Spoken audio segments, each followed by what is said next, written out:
All right, y'all, welcome back to the show. It's Anti-War Radio.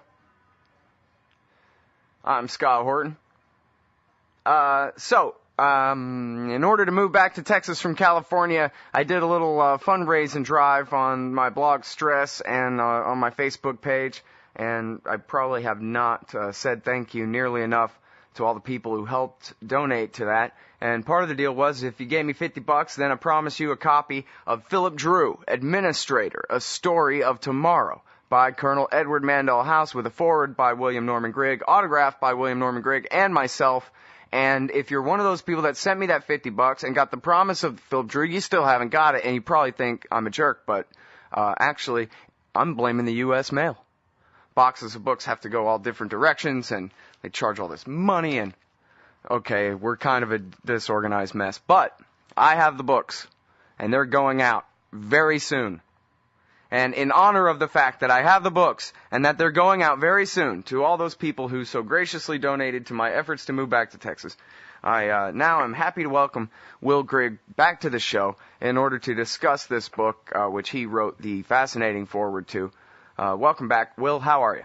Scott, I'm always doing well when I have the opportunity to be on your program. Thanks so much. Well, very nice of you to say. I really appreciate you joining us here today, and especially on this topic. It's such an interesting thing to me. It seems like if one were to read the book Philip Dru, Administrator, the novel, sort of, Philip Dru, Administrator, A Story of Tomorrow, written back just about 100 years ago, they might come away with a brand new understanding of how the United States of America came to be the place it is now.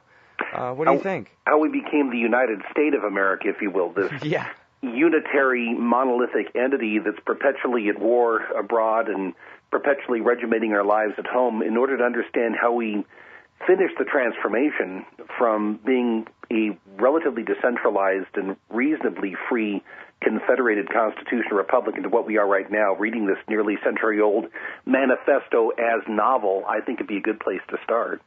Yeah, well, so what's so important about this book, Will? The really important facet of this book is the author. The author who called himself Colonel Edward Mandell House. Colonel was an honorific he assigned to himself. He was a colonel in the same sense, I suppose, that Colonel Sanders was a colonel. He was the power behind the throne, the gray eminence behind Woodrow Wilson. Mr. House had grown up in Houston, Texas, ironically enough, and he was the scion of a family that was very wealthy and influential, become something of a kingmaker. And he began to feel an ambition toward remaking the entire country. And so as his ambitions started to fill sort of a national compass, he spied this austere figure of Woodrow Wilson, who was somebody who was possessed of a certain messianic self-concept. And at one point in his diary, he wrote that his generation would write its political autobiography through him. So he considered himself to be, if you will, sort of a vessel anointed by history. And these two people came into contact with each other around 1911 or 1912.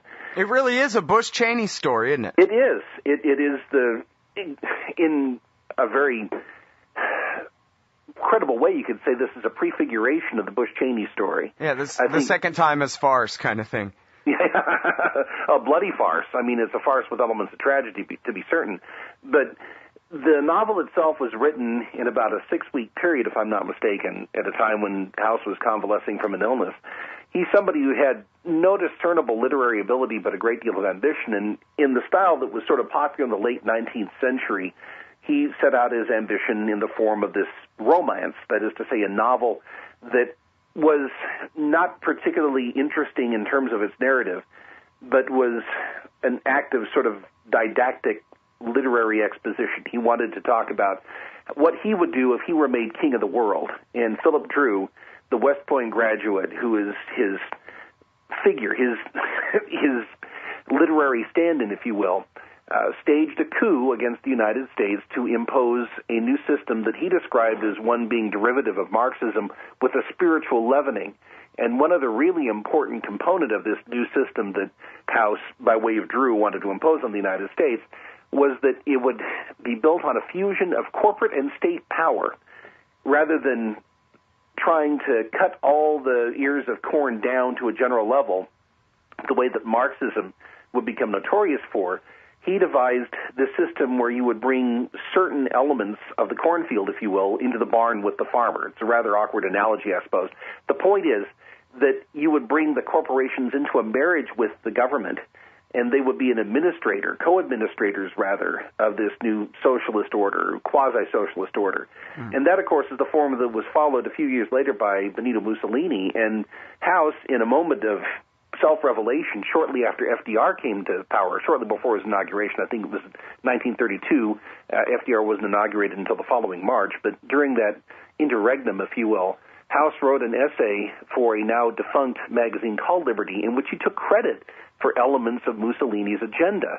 He pointed out that he, in 1912, wrote this so-called novel that was a political manifesto in which he talked about the creation of this ruling corporatist body for a newly reconfigured United States. And that, of course, was the model that was followed extensively by Wilson, and it was copied by Mussolini, and it was also, of course, copied with more vigor by FDR. And FDR's brain trust drew not only on Philip Dru administrator, there was a correspondence between House and FDR. By this time, Wilson was no longer alive, and Wilson and House, for all their closeness, had had a falling out after the failure of the Senate to ratify the League of Nations Charter, which, of course, was one of the fondest aspirations of both House and Wilson. And there were some disagreements in terms of how to proceed on that front. If I remember correctly, House wanted to be more pragmatic in pursuing elements of the League of Nations agenda, and Wilson was more adamant that he had to get the whole thing or nothing.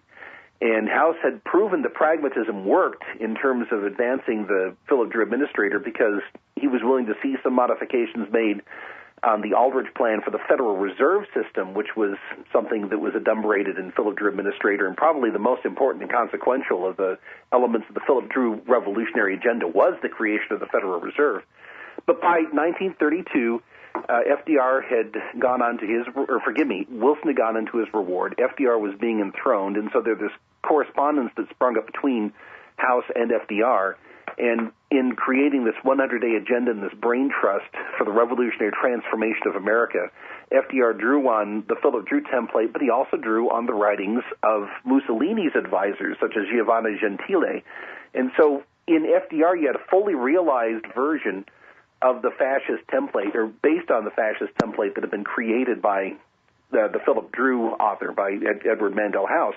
And that's the origins of the contemporary establishment Democratic Party and Republican Party. They really do operate within these narrowly circumscribed boundaries, the 40-yard lines on the football field, if you will, where one skews slightly to the left and one skews slightly to the right, but they're both joined on the common bipartisan ground of what you could call corporate socialism or corporatism or fascism. Mm-hmm. It's highly nationalistic in terms of its foreign policy and very regimented in terms of domestic policy. The welfare warfare state is sort of the dialectical fusion of those two very, very closely kindred strains of collectivism.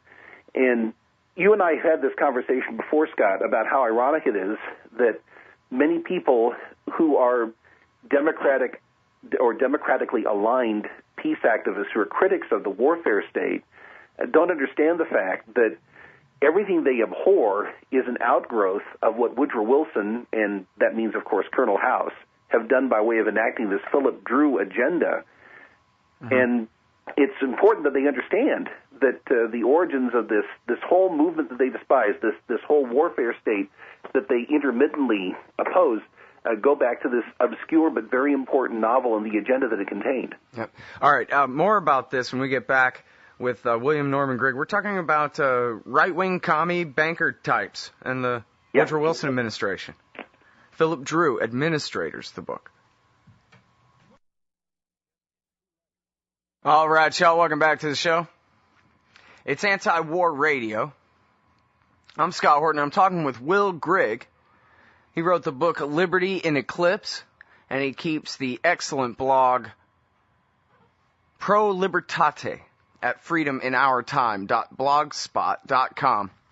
And we're talking about this book, Philip Dru, Administrator, A Story of Tomorrow. It was written by Woodrow Wilson's Cheney, Colonel Edward Mandell House, right before the election of 1912. really, and it lays out what you'll recognize as the Woodrow Wilson and certainly Franklin Roosevelt administration's New Deal-ish policies, the wartime government of Woodrow Wilson, and of course the whole New Deal. And all of that basically comes out of here. And Will, as you're talking about, this is a Marxism as delivered to us by a bunch of born millionaires, a bunch of basically conservatives who have decided that they're revolutionaries, but they're not giving up what they want. And that's how the story plays out in the book, of course, is that everyone who's already an elitist is empowered, and this is a very much a top-down right-wing communism, if it's communism at all. It's a revolution from above, if you will. Early in the book, I mean, we're talking about page 5 or so, just after Philip Dru graduates from West Point, there's this lengthy soliloquy, and these soliloquies, of course, are florid and overwritten, turgid, completely unreadable, except, of course, for hints as to the political ideology of the author. Somebody reads this book in search of a worthwhile literary experience is going to be sorely disappointed, because you got that right. No merit to this book in terms of the artistic value of it. But Philip Dru goes off on a lengthy harangue talking about the impregnable selfishness of the corporate elite of his day. And then, after he acquires power, what he says is that it will be the educated and the rich, in fact, the ones that are now the most selfish, that will be in the vanguard of the procession. They will be the first to realize the joy of it all, and in this way they will redeem the sins of their ancestors. And then, in outlining the agenda with more detail, he said that it would be more to the advantage to have business conducted by corporations than by individuals in a private capacity. In other words, they liaise better with the state. And he's drawing on an idea that Adam Smith had critiqued way back in the 18th century of the man of system, which is to say a certain type of capitalist, as opposed to an entrepreneur who profits by managing his relations with the state, by cuddling up to power and doing its bidding. And, of course, that defines the system we're living under right now. We do not have anything remotely resembling free market capitalism. We have a type of corporate socialism where you have the profits that are kept private, but the risks, such as they are, and the investments are subsidized and the losses are socialized. And that explains how a creature like Dick Cheney can make himself a millionaire. He has no valuable skills as an entrepreneur and no insight as a capitalist, but he's very good at managing power. You know, he's very much the spawn of this whole Philip Dru union between government and business. Mm-hmm. And then later on, Dru once again says that the people would be asked to curb their prejudice against corporations. It was promised that in the future corporations would be honestly run. Now, that sounds like something that might have come from the White House in the Barack Obama era, when you have this person who's a community organizer of sort of a vaguely Marxist background who very comfortably finds himself in the company of the same type of corporate panjandrums that been excoriated by his chief constituency during the 2008 campaign. I mean, he's very much a corporatist rather than being the wide-eyed third world anti-colonial Marxist of the familiar right-wing caricature you see of the guy. Mm-hmm. But I love the way you talk about this being sort of a right-wing communism, this progressivist, proto-fascist vision that's described in Philip Dru. Really, in a way, I think that House was sort of synthesizing elements of the progressive movement that had actually begun, I think, under McKinley. You can make a very good case that McKinley sort of anticipated Philip Dru in terms of the way that he brought corporate honchos, who were very much part of the Republican constituency at the time, into his administration, that went out and found a war to get involved in, a war that Democrat predecessor Grover Cleveland had ardently tried to keep out of. I mean, Grover Cleveland is to be commended for a number of things. He's the last American president for whom I have anything remotely approaching even qualified respect. He kept the United States out of the foreign wars these people were trying to contrive. And well, although he intervened pretty badly in South America, I think. That's true. That's true. Well, Gabriel Kolko calls this whole era the triumph of conservatism. And Gabriel Kolko, being some sort of post-Marxist leftist historian, a great interview, too, a great author. And he says, in his book, The Triumph of Conservatism, a reinterpretation of American history from 1900 through 1919, that basically this whole thing was a right-wing plot. It was J.P. Morgan and all his buddies going out there and bankrolling and riling up the left in order to get them to believe that empowering the national government was how to check the power of the evil private interests that they had their problems with. And meanwhile, it was big business that wanted the national government empowered so they could use it to protect themselves from us, from the market, which wanted to not allow for these giant conglomerates, which wanted to not allow for one giant cartel running all the railroads or whatever. The market kept saying otherwise, and so these guys wanted to team up with the national government,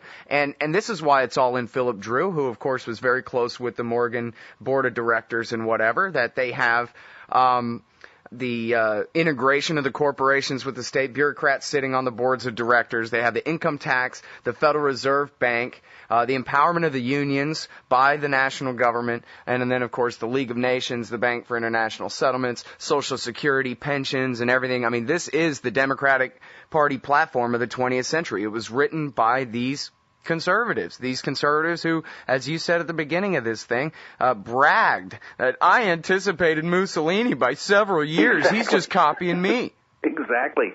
He wanted to get the patent on it, if you will. He wanted to collect royalties on what Mussolini was doing. But when you talk about this type of conservatism, of course, you're talking about a highly nationalist arrangement in which the entire economy is cartelized through the government on behalf of these nominally private interests, and this idea of the public-private partnership, which was the nexus on which Mussolini built his corporatist system. The public-private partnership idea is ubiquitous today in the United States.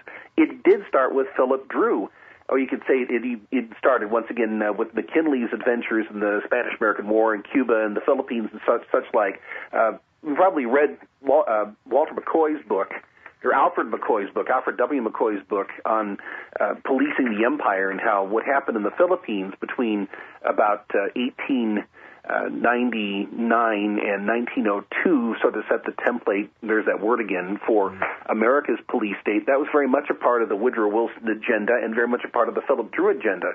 Well, militarism, too. I mean, in the book, he invades Mexico to teach them to elect good men, and then here comes Woodrow Wilson, does the exact same thing. The same thing. And even today, when you take a look at the ongoing absurdity of the Libyan war, which is you want to talk about a beautiful example of a Philip Dru type war. Congress didn't have any role in this. Now, after the fact, they're being asked to rubber stamp months after the fact this completely patently illegal war that's being conducted.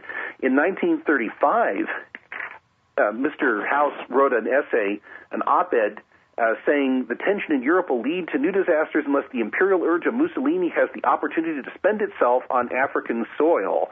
The legions of Mussolini marching into Africa may lay the foundation for a new Roman Empire great enough to give the Italian people a chance to breathe. If Mussolini succeeds, Italy will expand in Africa without exploding in Europe. I mean, he was defending the Abyssinian aggression being conducted by Mussolini in the 1930s, and so I see feel a certain resonance between that and what's going on right now with this Libyan war, which makes sense only as an imperial venture for the benefit of these entrenched corporate elites who are supposedly the main enemies of Barack Obama, but really they're part of the same progressivist coalition that goes back all the way to Philip Dru. And I do not want to let the contemporary right that criticizes progressivism off the hook as well. I don't want to sound like Jonah Goldberg talking about liberal fascism or Glenn Beck bashing progressivism without pointing out that those two people promote progressivism, because they are ardent supporters of the most important ongoing progressive initiative, which is open-ended foreign war. And you can actually go back to the era of high progressivism and see, and where possible even listen to, sermons that were being preached by contemporary clergymen who were extolling the state as the agency that should be shaping and molding the mind and soul of the subjects of the American regime.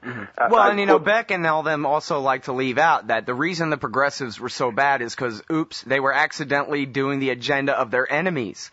Yeah. The conservatives are the real evil. They're the ones who want the old order at any cost. Yeah, the statist, collectivist, nationalist. Even if it takes a revolution to keep it.